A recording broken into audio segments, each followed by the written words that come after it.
Okay, so today we're going to take on the topic of the fiber optics, and this is the first lesson of the two that we have for this course this year. There you go. Thank you. And next time we see each other is going to be later on this week. We're going to Well, okay, this one here is about this lesson here is about the basics of how things work, all right? And the next lesson is going to be practical applications, all right? So this is the one of the two lessons. All right, so here's the fancy schmancy picture of fiber optics. It looks like it's a computer-generated graphic or graphics. The fiber optics look like that. Almost. It's like sort of like that. All right? But it's a nice picture. It's got nice colors. All right, so let's go to the next. Can we do this? There we go. All right. Here's the wonderful rainbow thing. How does the rainbow happen? There has to be a white light, and the white light for us is the sunlight. And it has to pass through something, some other medium, in order for the frequencies to be split. What do we see here? We see colors of light. White light shines through water. Where do we get the water from? Well, in order for the rainbow to happen, we do need, it has to be raining, right? So there's gotta be water in the air. Light passes through that water under certain angle. So we see, if we're standing under certain angle, as the light passes through the rain droplets, then we're going to be able to observe the frequency split. Now, what do we see here? We see anything from, violet, indigo, kind of a bluish, greenish, yellowish, orange-ish, and red and ish. And then we kind of see that thing disappear. All right, so just as the sound has different frequencies, and we can tell the different frequencies of a sound that we hear by the pitch of the tone. So you can talk high or you can talk low, and anywhere in between. And some people even got the idea of putting all those tones together in a certain type of a rhythmic thing, and they call it music. Right? So, so that's as far as sound.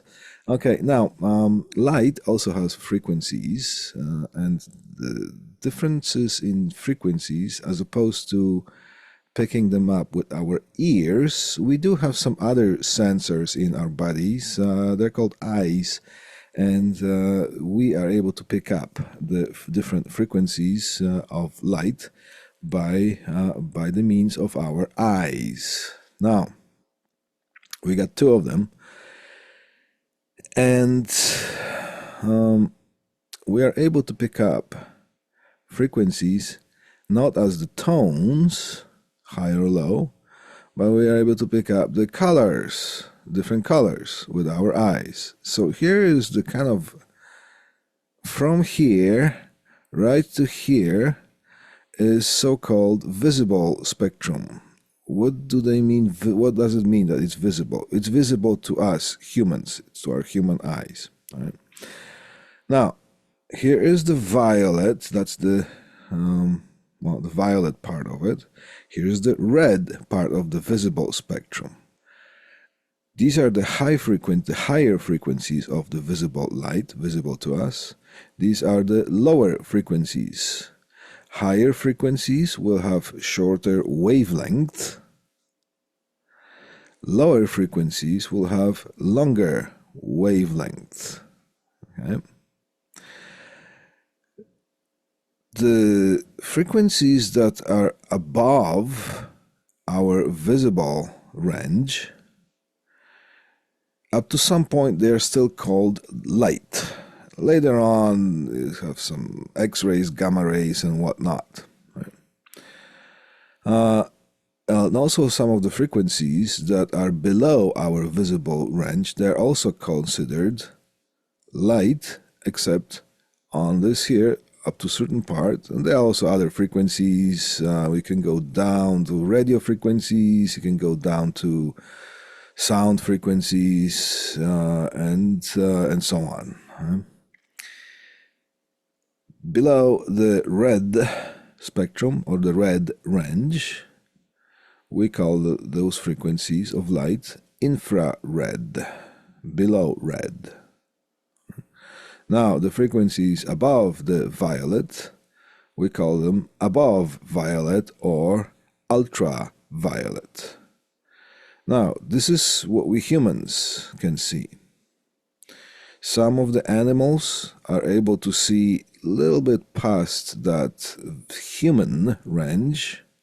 Like, for example, if you ever throw a frisbee to a dog at night, it's amazing how the dog just runs for it and catches that frisbee in the air, where we can't see anything. Well, the dogs can see a little bit more than us when it comes to night vision. Right? So the dogs or deer in the woods, they would see a little bit more towards that. Where we can't see anymore, they still see those the infrared frequencies. Some birds of prey, like for example hawks, eagles, well, turkeys as well, they can see a little bit more towards the ultraviolet. Where we can't see anymore, they can still see. Right? So that's different animals, and as far as the biological aspect, we humans are, well, pretty close to the way we function biologically like the animals. However, we do have some differences as far as that this is concerned. Okay, all right. What else can I tell you about this? That's pretty much it as far as this slide. Let's move on to the next one. All right. What do we see here? That kind of reminds me a little bit of the good old band of the good old times called Pink Floyd. And I'm not promoting them or anything like that, right? But there was a wonderful, wonderful album that was called The Wall. And this one kind of reminds me of The Wall, right? That's a bit of a digression. All right, so what do we see here?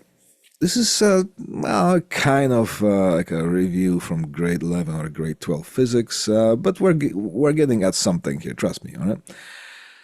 What do we see here? We see a beam of white light. White light contains all the frequencies. Right. Now, if the white light, the beam of white light, hits something that's called an interface. An interface is a borderline between one type of a medium and the other type of a medium. Let's say this would be air. Let's say this would be glass.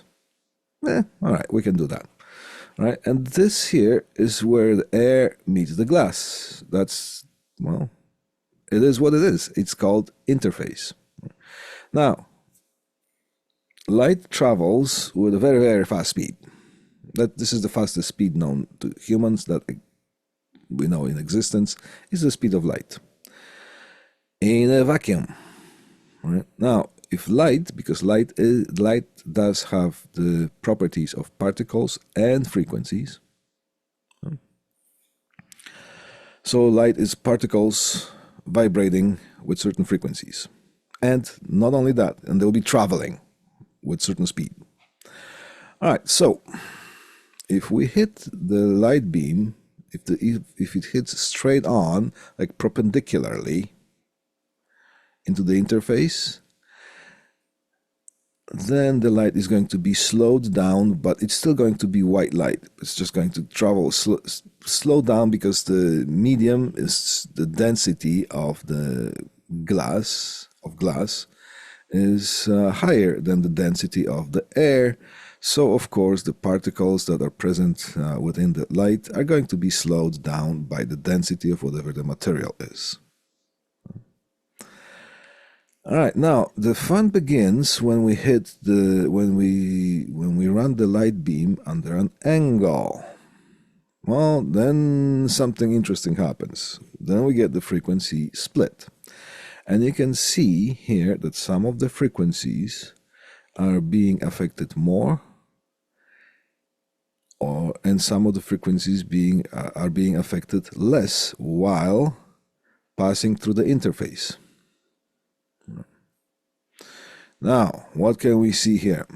Let's concentrate on this part and this part here. What frequencies or what colors are being affected more as far as changing the direction, the angle of traveling? Okay. Well, which are being bent the most? What you can see here is that the violet, as the closer you get to the violet light, the angular velocity or the vector direction is changing. Basically, the way the light travels is slightly bent, but the angle is affected more towards the violet light. And the red, if you go towards the red, it is still affected, but not as much as the violet. See here? It goes, the violets go and the red go right? Just like that. Today's sound effects are being brought to you by the letter whatever. Okay, so it's a very important piece of information when it comes to dealing with the optical fiber signal transmission. What is a good link to transmit any kind of signal? It would be a link that would be constructed of a material that contains the signal within itself, within the link, but doesn't affect it too much, so that whatever the signal is can pass through with the most efficiency. So this way it can be undistorted and it can carry on for longer distances. Well, since we see this thing here, this whole phenomenon of the frequency split, if you can see that towards the red light is being affected less, then why not concentrate on that part, the red light, instead of the blue or violet light? Because the red light is affected less, which means the signal is distorted less. The signal is affected less. It just passes through more undistorted, untouched than the violet light would be. Okay, so let's concentrate. That's what we'll be looking at. All right, so this is the preceding slides to this one here. Now, because we're looking at some of the frequencies versus the wavelength. When you are dealing with your function generators in your other subjects, how do you calculate the frequency? Well, it's going to be 1 over time, 1 over period. That's it. That's what we have, right? Now, when it comes to light, we're calculating the wavelength versus frequency, slightly different. We have this here wonderful triangle here. So the frequency equals speed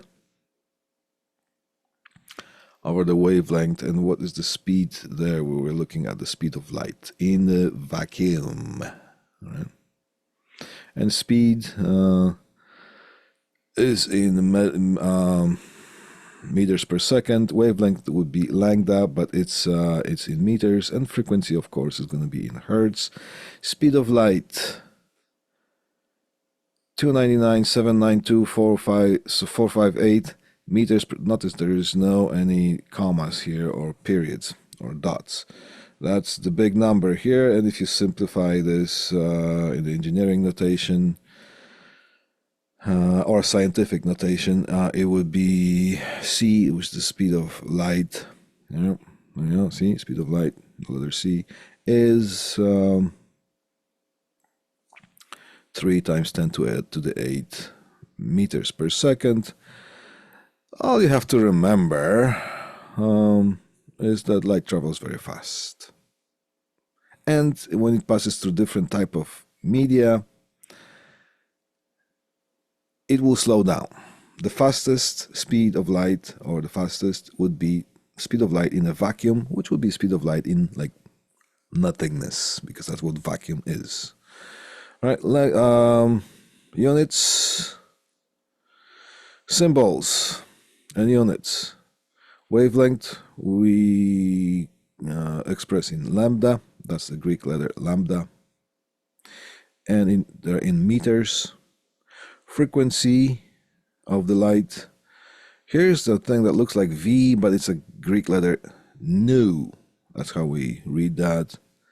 And it is, well, whatever it is per second. Right? It will be hertz. And speed of light C, and it's meters per second. All right, now there are a couple of videos here, and I'm not going to play that because, well, I don't want to infringe on the copyright, because this thing's being recorded and we're going to be posting that. However, I'm going to encourage you to watch, strongly recommend and encourage you to watch this little video. They're not long, and this little video once you download this presentation here. All right. So let's go to the next slide here. Here is, well, light spectrum. Remember when we're looking at this slide here, red light is affected less, which is good or gooder in comparison to the violet light. All right. So why not concentrate on that part of the red side instead of the blue side of the light when we are going to use this thing for signal transmission. So here, see that? There's a little picture here. This is the visible light, visible to us humans. Over here, it's still light, but it's invisible to us. And over here, it's still light, but it's invisible to us. All right. And well, here, well, the cat is out of the bag. There you go. Optical fiber transmission range. This is where we concentrate on. This part of the light, this part of light spectrum, is when this is where we're interested in signal transmission, which means the light that travels through the fiber optics is a light. However, it is invisible to us. So, brings me to the next point. Never ever, if you undo the connector with the fiber optic, do not look into it, period. Just do not look in. You don't know what's connected on the other side of that fiber optic, and the energy is there, and it is strong. There could be a single mode, it could be a laser connected at the other end, and even though you will not see the light energy is still there, produced by a laser. That thing hits you in the eye, and it can do some irreversible damages, including you going blind. So, rule number 1 with fiber optic connectors: never ever look straight into it. There's some other safety rules. Now, I do have some drop downs here. So here will be a visible light range, 400, and look, you see here, we're not expressing the light in frequencies anymore. It just so happened that things have set in a way that we are expressing the light differences in the frequencies in the wavelengths, which would be in nanometers. We know what nano is, right? Milli, micro, nano, pico, right? And then it goes on as far as so nanometers. So 400 to about 400 to 750 nanometers. So about here to about here, all right, is the visible light. All right, over here it's invisible to us, but it's still a light. Now, typical wavelengths for the fiber optic communications, typical wavelengths, all right? 2, 3, 4. Let's go back. There you go. Typical wavelengths for, and these will be the carriers. Remember when you have radio frequency and we are tuning into a carrier? So when you're listening to, let's say, whatever frequency, I'm just going to grab it out of the air. Let's say 102.3 FM. So this would be 102.3 megahertz. That would be considered the carrier. So you tune the radio into that carrier. The radio snaps onto that carrier, transmitted by the antenna somewhere in town. And if nothing is being spoken to the microphone in the radio station, then you're going to hear pretty clean silence. You're not going to hear any noises, right? Any noise, or white noise or pink noise.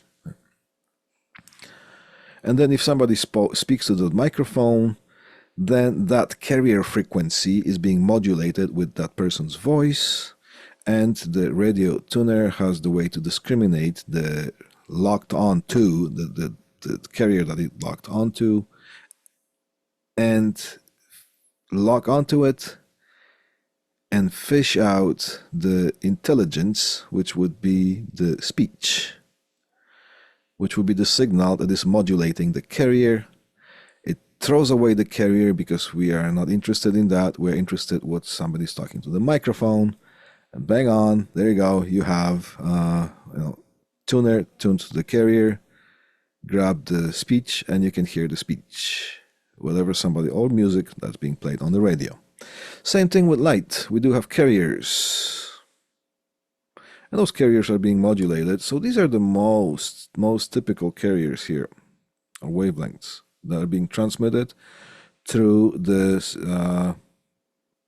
when as far as fiber optic transmission is concerned. So these will be light frequencies.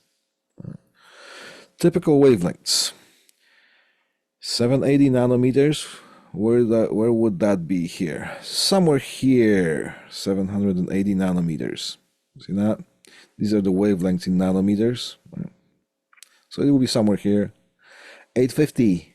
Somewhere here. See, we're getting into infrared and invisible light. 1310, where do we have? Somewhere here. And 1550, somewhere here.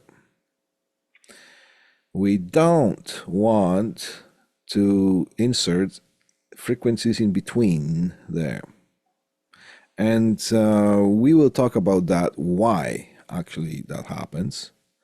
There's certain phenomenon that we have to deal with that works against us, and if we are going to insert the find some frequencies between those, we're going to run into a trouble in terms of not a very efficient transmission. The light actually can disappear. You can't find it anymore, right? So these would be, and we'll talk about, we will elaborate on that. We will expand that idea later on. All right, and of course, here, another little video here. Go on, watch it. Not now, well, when you download this presentation. All right, here's another way of looking at this thing. See, that's why I gave you this slide right here. So when you look at this slide, if you just invert the wavelength and or the period and the frequency, it's not going to work. You have to apply that formula. Right. All right.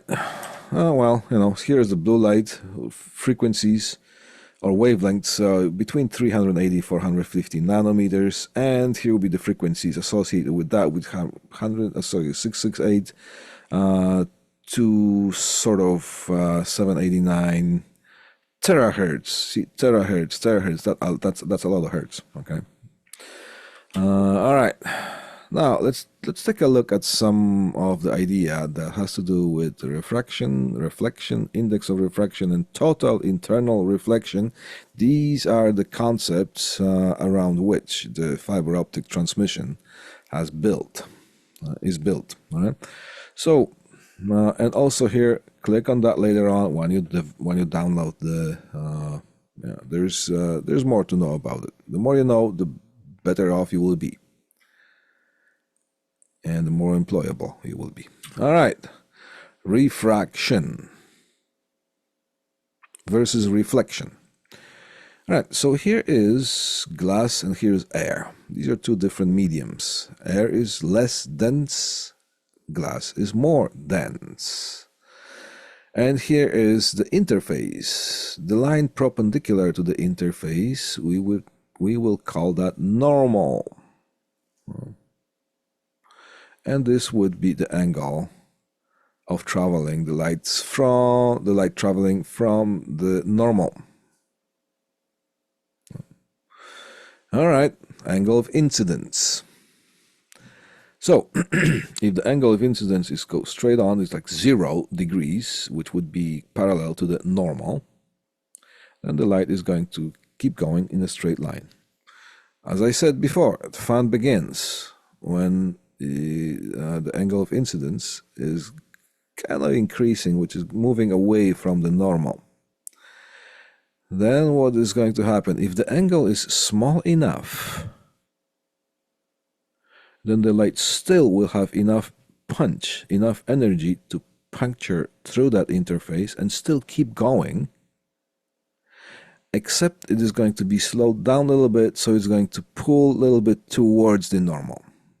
See, normally it would travel straight, but since the glass slows it down, it is going to push it down a little bit. So here's the angle when the light enters, hits the interface. Here's the angle of when the light after hits the interface. And see, this angle is smaller than, all right. And then of course, when the light leaves, it picks up the speed again. But we're not interested in that. We're just interested in this aspect right here. So what do we see here? One is the air towards glass, and here's air towards water. As you can see here, the glass bends the light a little bit more than water does. See that? Why? Because glass refracts the light more than the water would refract the light. The difference between refraction and reflection is when refraction happens, the light travels and still punctures through, enters the other medium and keeps going at another angle, but it still keeps going. So that's refraction. When we are dealing with light bouncing off the interface and not puncturing it, it's just bouncing off, then we are going to call that reflection. Okay? Again, for some of us, for a lot of us, most of us, or not all of us, this would be just a review from grade 12 physics. Next slide, please. Oh yeah, it's me who's changing the slides. All right. Now, here, another way of looking at this, but now we are changing the angles. All right. So here's the light source, and we're changing the angles from the normal. All right.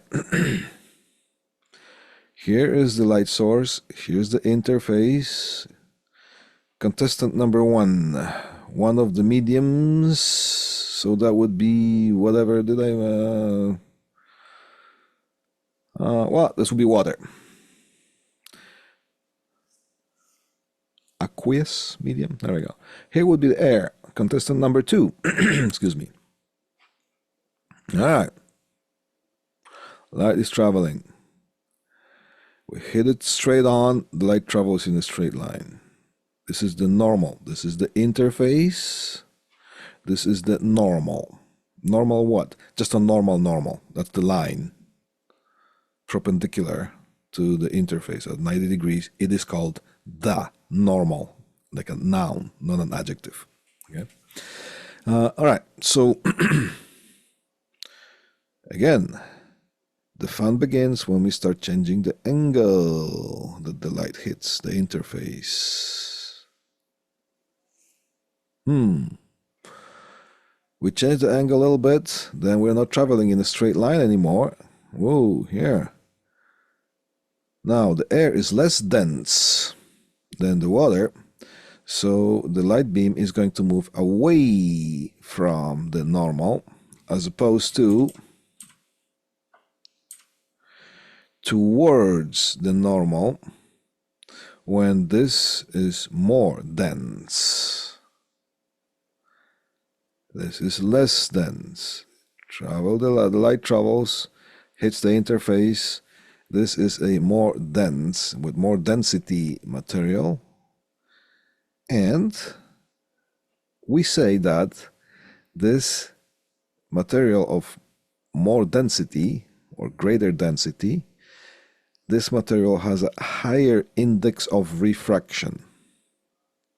The index, the number of that is the index of refraction, tells us how much more or how much less it will slow down the light, comparing to the speed of light in a vacuum. So the index of refraction tells us to what degree the light is going to be slowed down. Index of refraction tells us how much the material slows down the light. Okay, I said it in 3 different ways. Now, if the second medium, if the original medium has lower index of refraction, it slows down the light less, and this one has a higher index of refraction, slows down the light more, then the light is going to move towards the normal. If here is a material that has a higher index of refraction, which means slows down the light more, this is a lower index of refraction or refractive index, which means slows down the light less, then the light is going to move away from the normal. See that? Later when you download it, you can analyze it a little bit more. Right? Now, so we're gonna keep changing the angle, keep changing the angle, keep changing the angle here. See, we're diverting from the normal more and more and more and more, and see what happens, right? Well, at some point, excuse me, at some point, we're going to notice some interesting thing. Right? The light is not going to refract, and it's not going to reflect. At a certain angle, the light is going to travel on the skin of the interface, just like that. This one is called a critical angle. Now, we keep increasing the angle, which means moving away from the normal, then the light is not going to have enough oomph to puncture through the interface. It's going to bounce off and it's going to reflect. And that's what we want to accomplish when we are trying to send a light signal down the pipes, meaning send the light signal through the fiber optic link. What do we have? Let's say this is one sort of medium, whatever it is. It has to have higher index of refraction, which means slows down the light more than the one that has lower index of refraction, which means it slows down the light less. So the light is going to travel here, but the other medium with the less index of refraction, lesser index of refraction, it is going to, and I'm going to use some sort of comparative word, what's the word I'm looking for? As far as the light travel, this will feel slippery, sort of slippery towards the light more than this. So what happens when you bounce off a slippery surface? We bounce off, we slide off, and then we come back here and keep going. So, excuse me, the glass that is being used to construct fiber optics because they are made out of thin strands of glass. It's glass. Okay, some of the companies started producing some of the plastic fiber optics or optical fibers. Yes, some of them are plastic, but the higher quality, the huge ones, they're still glass. The glass is so pure that the signal can be seen and detected and understood on the other side, even when the strand or the line is what? For the copper, the signal is Ethernet links. You can't have an Ethernet link, which will be copper wiring, longer than 300 feet. Right? So what are we talking about with fiberglass? Not fiberglass, fiber optics. Forget fiberglass. That's different. Optical fiber. Right? Well, 300 feet? No, it's more. 400 feet? No, it's more. 500? More. 1 kilometer? More. 100 kilometers. The signal can be transmitted over 100 kilometers if you have the, well, depending on what kind of equipment you use the proper type of laser, and it's a single mode fiber, which we're going to talk about what that is. Then we can transmit that signal 100 kilometers. And it's still going to be understood on the other side. Cool, eh? In fact, the equipment, as far as the, well, so that's the distance and deterioration or attenuation of the signal. As far as the bandwidth, which means what is it capable of carrying, as far as the frequencies, well, the equipment hasn't been invented yet to choke the fiber optic lines. So it depends on the equipment that is being used to transmit and the equipment that is being used to receive and the limitations of that equipment. All right, so let's see here. All we have to do to construct a fiber optic link is to have a very pure glass and even more pure glass. So we have the pure glass on the outside to create the slippery effect for the light.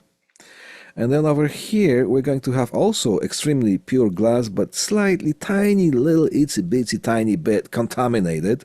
So its index of refraction is raised a little bit. So the light will travel slower in this corridor of light. And if it hits the interface, because this one will have higher in the lower index of refraction, which would be slippery or slippery, more slippery, it's going to bounce off and still be contained within. So let's call this one the core, and let's wrap the core up with something on all sides. So this core will be wrapped up with another material, well, with same glass, but more pure, and this is less pure than on purpose.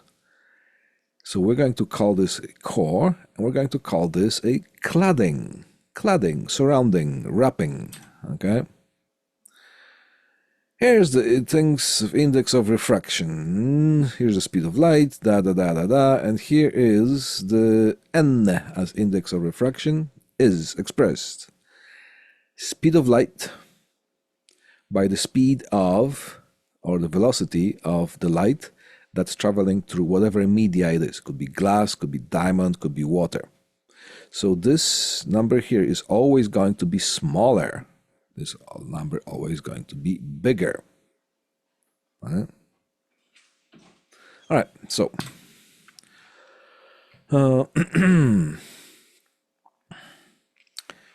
of course, if it's okay, so the index of refraction is inversely proportional to the speed of light or velocity of light in whatever medium it is. So if this one increases, then this one decreases, right? Okay, see, right?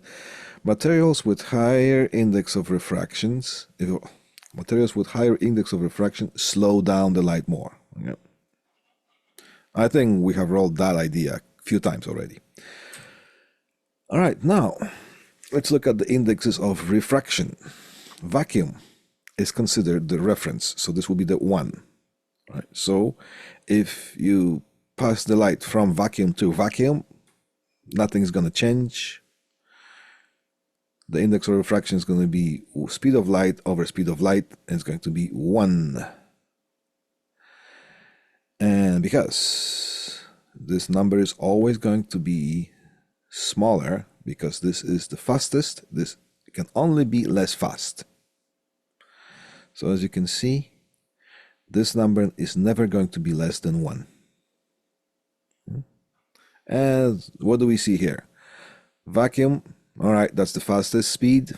Nothing changes. Nothing's being slowed down from vacuum to vacuum. Well, from vacuum to air, air has a little slightly bit higher index of refraction, right? So it slows down a little bit, the light.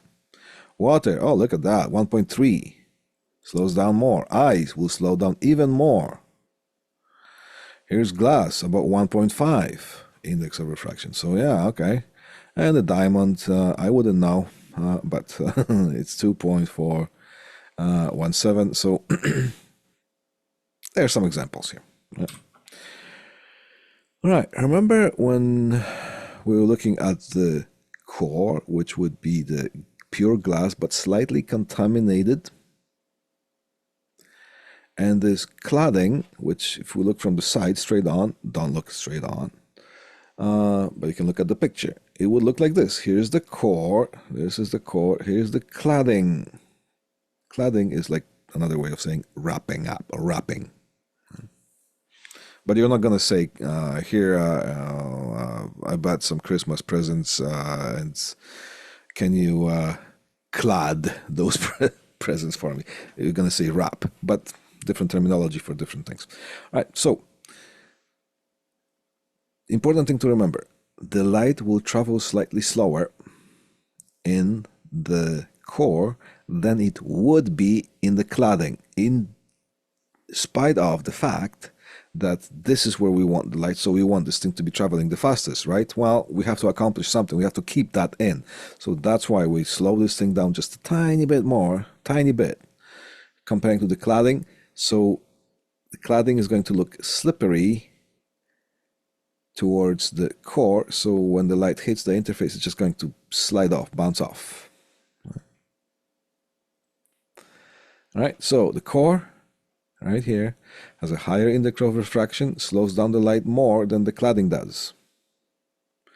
Cladding, lower index of refraction, slows down the light not as much as the core would. And because of that, if we combine those two together in a strand or a pipe-like construction, then we are able to accomplish something that is called a total internal reflection. We shoot the light stays in. Now you can see different light beams here. This is called multi-mode fiber. What is a mode? A mode is a beam of light. If you have an LED here, the LED turns on, what are you going to see? We're going to see one flood. The light is going to flood. It's going to indulge the whole core. It's going to fill it up, just like a paint bucket. But for the purpose of demonstration,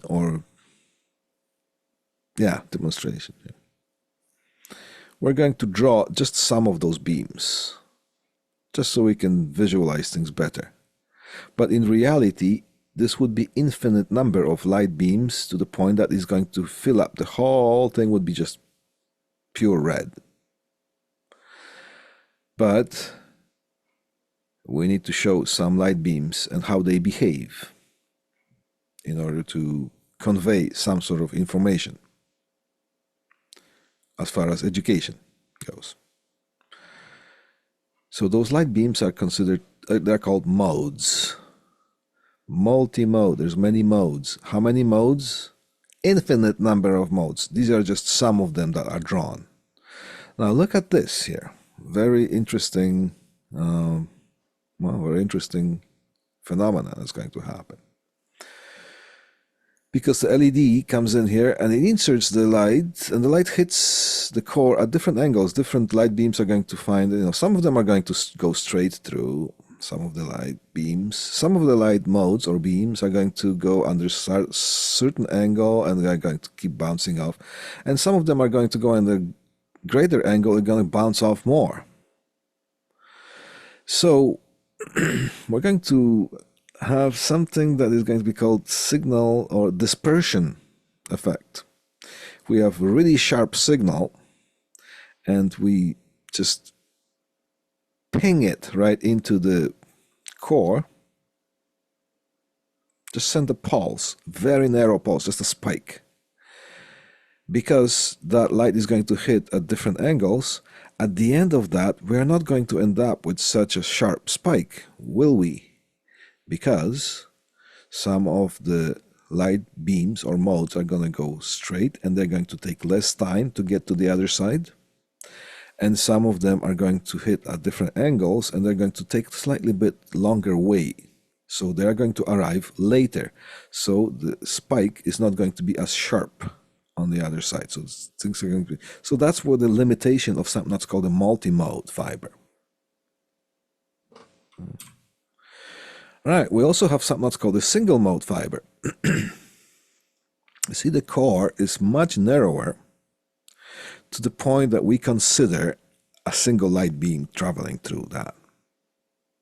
Over here, many different light beams. Now, the source of that multi-mode would be an LED. The source of the single mode fiber would be a very expensive laser. These are good for distances that will be not as long as this can carry the signal. Because it's a single light beam. You send a spike on one side, you get the spike at the other side. You send the spike here and you get some kind of a dispersed spike on the other. Here's the differences between the core and the cladding in the single mode fiber and core and the cladding in the multi-mode fiber. All right, keep going here. Sizes.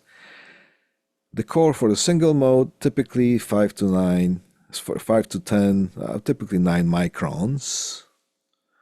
Micrometers. A micron is 1/millionth of a meter, right? So there will be the core for the single mode, and there will be the core. It used to be 62.5 in the older installations. Now they're switching for a long time to 50 microns, and that will be the multi-mode. See the differences? And the cladding is 125 microns in both cases. Here is some side-by-side visualization here. Now, here'll be multi-mode, here'll be multi-mode. This is the newer one, 50 microns over 125, because that's the cladding. See, the first number tells you the core size, the second number tells you the cladding diameter, right? Here's the older one, 62.5.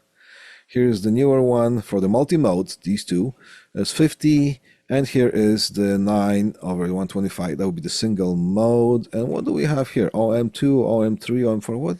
What is that? Eh?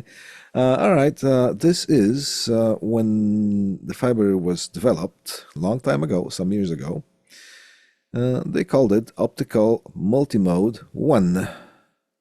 Then the technology would improve. They would develop, the engineers would develop slightly better product, and they would have to classify it as something. Okay, well, so the next one we developed, we're going to call it optical multimode 2. And then things were improving, OM3 and so on. And here is the single mode. It will be SM. It's just not here. Is that the last slide? Almost. We got 1 minute to go. All right. As far as the fiber optic transmission links, we always will have the core and the cladding. That's where things are happening. That's where the light is traveling, but we need to protect this thing from the environment. Depending on where this thing is going to be used, it's going to be inside, it's going to be outside, it's going to be under the ocean, whatever. Then we have to dress it up so it doesn't get damaged. So we have the buffer and jacket, so this is the most basic ones, but things are getting a little bit more complex when we are designing fiber to be used outside or underwater and whatnot. Different sources are going to tell you different information depending on the equipment that's being used and whatever they use for experimenting on this thing. So you're going to see different numbers here as you go through the literature. Features, multi-mode, single mode. Here's the core and cladding size. We talked about that. Wavelengths, okay, we talked about as well. Just everything is kind of summarized. Bandwidth, up to 4 gigahertz. Much more, actually, but different literature is going to give you different information. And about, well, 100,000 gigahertz, but it can transmit more. Right? Distances, typically under 2 kilometers, typically over 2 kilometers, typically 2, 5, maybe 10 kilometers. Can it do 100? Yes. Benefits, and so you can read that here. Applications, data centers, I'm not going to read that. You can read that once you download this. Here's the, oh, that's the last slide here. All right. Okay, so we have gone, well, 2 minutes over time, so you need time to get to another class. And I will see you next time. This group I'm going to see in person, and the other group I'm going to see online later on this week. All right. Thank you very much, and have a wonderful week.